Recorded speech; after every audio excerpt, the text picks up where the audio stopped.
So our next topic is rampant, raging hypocrisy and everyone just being out of touch in Hollywood. The typical star so it's another day that ends in Y. She-Hulk, Tatiana Maslany, calls out Bob Iger for being out of touch. Sorry, what? Sorry, what? What I think is hilarious is all these people that are going after Daddy Bob.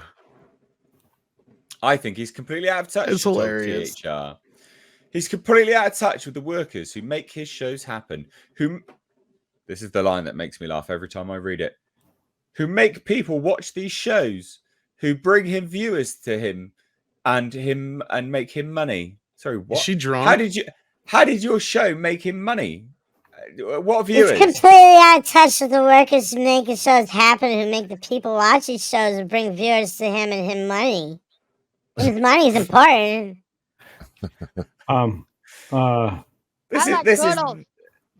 This is the star of She-Hulk saying this, that he is completely out of touch. Bob Iger, FYI, like that everyone's out of touch in Hollywood. Fuck yeah!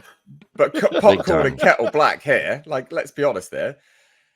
Who is completely out of the show with the workers who make his shows happen, who make people watch these shows, who watch She-Hulk unless they hate on it, who bring viewers to him and him money. No one earned any money from She-Hulk on a business level. It lost money. Does she complete a thought in that sentence at all? Oh, there's more. Oh, okay. Having worked on a Disney show, yes, you did. And boy, howdy, was it fucking terrible. Well, it was bad. I know where people fall through the cracks and where people are taken advantage of. And it's outrageous the amount of wealth that is not shared with the people who actually make the show. That's crew, cast, writers. Sorry? At what point do you think your show deserved money? At what point did you think that wealth is sort of deserving to be shared around to you? No one watched your shit show. Thoughts, guys? I hand it on over to you. You tell me what you think. There's no wealth with bloody She-Hulk. There's no wealth at all. No, I mean, in fact, if anything, right now streaming is a bottomless pit for all of the entities that went chasing after Netflix. It's been borne out. They've had to tacitly admit it. You have at this point now probably over $15 billion in red ink for Disney Plus, between the initial setup costs, the maintenance, et cetera, the partnerships, all of the other things that go on along with that, in addition to the content spend. Her content spend did not bring positive $1 to Disney Plus. There's been no evidence to say that any of the shows have brought positive $1 to Disney. And again, that's where we sit. She's also out of touch, unfortunately, as attractive as she is, with how the world works and how people are paid for jobs and then they're done. These contract gigs, work for hire gigs are one and done. It's just the added benefit of working in with one of these guilds and in one of these industries that allow you for things like residuals, et cetera, because those don't exist in the real world. So again, her perspective is very singular and it's very insular and it's very self-focused. So it's very don't make me angry, Mr. Iger. Oh boy. You wouldn't like me when I'm angry. Wow. In that show, the viewership ratings are out there for anybody to look up, but the show actually was losing viewers as it was going on, not picking viewers up. So not only while the show was going on was it didn't have hardly nobody show up to watch it anyways, but the audience viewership was going down as the show was going on. So no clue what she's talking about. That made them no money. They lost money and their viewership went down on it. And season 2 of She-Hulk is probably never going to happen. So she probably knows this. So that's probably one of the reasons why she feels she can take a jab at Iger, because she probably knows that her time at Marvel is over and done with. Well, and that's a shame, because I'm going to tell you that was going to build me a guest house. She makes for great 2. content on YouTube. Yeah. But I look at this way, and this is going to be the position from which you can always find me arguing.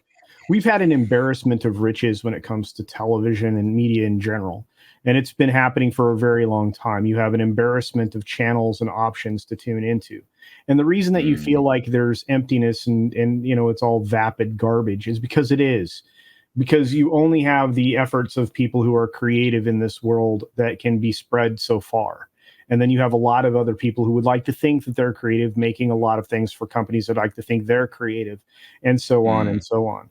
So if we were to eliminate, let's say, 200 channels here in the United States on television, would you notice?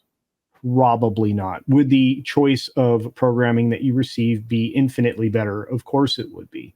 And that's the same problem we have with film. And so when they went about making all these streaming services, it created even more of a watering down of not only the content, but of all the creativity that was out there in the world. And that's why we're stuck with remakes, repurposed adaptations, et cetera, and with all these ideological takes like waxed upon them, because they really don't have anything else. They don't. Well, and she is not. Here's the problem with somebody when they get on TV, and this is even can happen in the YouTube sphere, right? Like there's a part of you that's like, oh my God, I'm reaching all these people. Like you just said, we have 700 people watching today. That's crazy. Can you imagine that many people in one place at one time? No, it's insane. But when it comes to being on television, everybody starts to recognize you. So I'm sure she got recognized as She-Hulk on the daily, right? It's just a given, right? But somebody like George Clooney back in the heyday of ER was getting recognized 10,000 times more daily than she was. She's not seeing that, though. In her little tunnel vision world, she is the biggest star on Disney Plus right now, probably. And that's the funny business we see about all these actors and everybody else who's involved in the strike thing, and how fair weather everybody is. Because remember, Daddy Iger was coming back to save Disney, right? Like that's why we call him Daddy Iger, because of Campia and all that kind of stuff in his little slip there, because we also know that that's the way a lot of them refer to him, and we're not kidding. That's the way a lot of people inside Hollywood referred to him. He was seen as this godfather of Hollywood, like that could do no wrong, until he wasn't giving you their fair share of the money. But that's the thing, is most of these fair weather people, they're like, well, where's the money? They don't realize that the money's going away, right? They seem, oh, our movie made $500 million. Where's my check? It's like, no, but the movie was expected to make $1 billion. So there's no money to give you. That's what, right? Especially when we just talked about earlier when we said The Force Awakens cost $535 million. You can almost guarantee each and every one of the Star Wars films costs at least $100, $200 million more dollars than they said. Same thing with all the Marvel films going all the way back to Guardians of the Galaxy. So when these actors are going, oh, they're making all this money, and I hate it that they're making me stand up for the studio here. It's like, no, they're not. That's the problem. And that's why these producers have been just praying to God that the superhero phase was going to die, because they are sick and tired of spending $200 million on these movies and praying that they make $1 billion, because that's what they have to do at the end of the day, right, Culture? Yeah, that's exactly right. I mean, I couldn't have said it better myself. And it's the same problem we've been talking about for eons, but the solution is spend $40 million, make a good film. Spend $20 million, make a good season of television. It's not that hard. You can do it. It's been done before. Well, just as a quick FYI, right? Just to throw some sort of insult to injury, She-Hulk was $25 million per episode and made $0 back. Ooh. $25 million per episode. How many episodes were there of She-Hulk? 8. 6. Was it 6 or 8? I thought it was 8. It might have been. It seemed interminable to me. I would have said 200 because I had to watch them all, but I just, I'll look it up. Well, that throws it into perspective, doesn't it? Right? 25 million an episode. 9. 9. There you go. Yeah. It just So seems $225 million they spent on good She-Hulk. criminy. Holy Moses.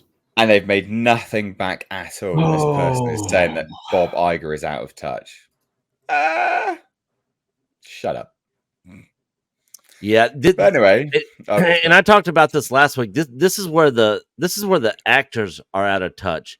The studios are spending this kind of money and they're getting no return. You know, the actors, they're getting paid regardless whether the studio makes money or not. So it's like, come on, guys. The studio can't keep losing money. Otherwise, none of you guys are going to be working. That's the beauty of this shit about these guys too, Nick, that they're griping. It's like, y'all got paid.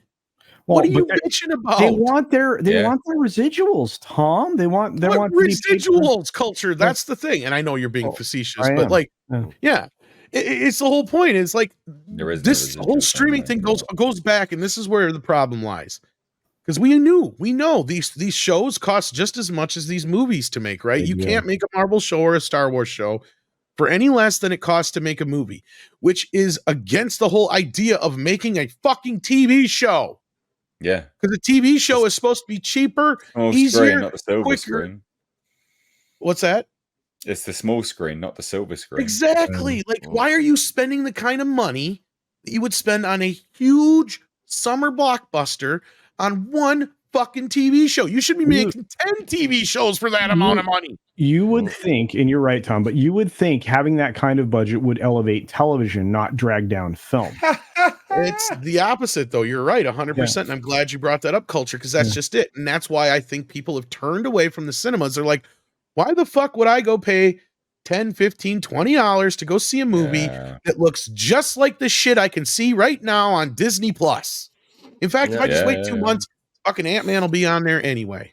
And if you have a family of 4 with kids and stuff, going to the movies is like going on vacation nowadays. Like, it's so expensive. Oh, it's insane.